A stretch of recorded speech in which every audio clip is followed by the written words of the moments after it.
इसके अलावा कौन कौन से इम्पोर्टेंट इवेंट्स हैं नतीजों के अलावा जहां पर कि आपको नज़र रखनी है, ये ट्रिगर्स भी समझ लेते हैं। और हमारे साथ वामाक्षी जुड़ चुकी हैं पूरी जानकारी लेकर। वामाक्षी बताइए।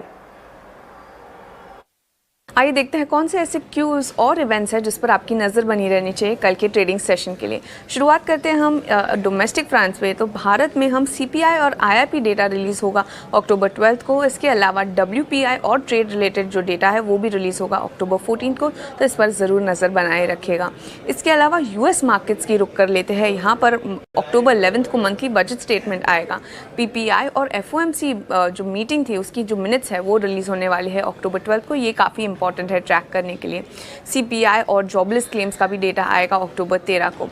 अगर हम यूरोपियन मार्केट्स की बात करें तो शुरुआत करते हैं UK से। यहाँ पे जॉबलेस क्लेम्स और अनएम्प्लॉयमेंट का डेटा आएगा अक्टूबर 11 को। इसके ठीक एक दिन बाद हम देखेंगे IIP, ट्रेड और मंथली GDP का डेटा भी। यूरोजोन में इंडस्ट्रियल प्रोडक्शन जो रिलीज़ होगा अक्टूबर 12 को, ये भी काफ़ी इंपॉर्टेंट है ट्रैक करने के लिए। क्लोजर टू होम चाइना की बात करें तो FDI डेटा रिलीज़ होगा अक्टूबर 11 को। CPI, PPI और ट्रेड रिलेटेड डेटा भी काफ़ी इंपॉर्टेंट है ट्रैक करने के लिए। जापानीज़ मार्केट्स बंद रहने वाले हैं अक्टूबर 10 को, मगर ये short but action pack week रहेगा। उनका जो करंट अकाउंट डेटा और PPI डेटा वो भी रिलीज़ होगा अगले हफ्ते। तो ये थे कुछ ग्लोबल क्यूज़ जिस पर आपकी नज़र बनी रहनी चाहिए। मगर कुछ ऐसे ग्लोबल अर्निंग्स हैं जो काफ़ी इंपॉर्टेंट है ट्रैक करने के लिए। JP Morgan, Wells Fargo, city group, Morgan Stanley जैसे सारे दिग्गज कंपनी अपने तीसरे तिमाही के नतीजे देने वाले हैं और इस पर आपकी नज़र बनी रहनी चाहिए।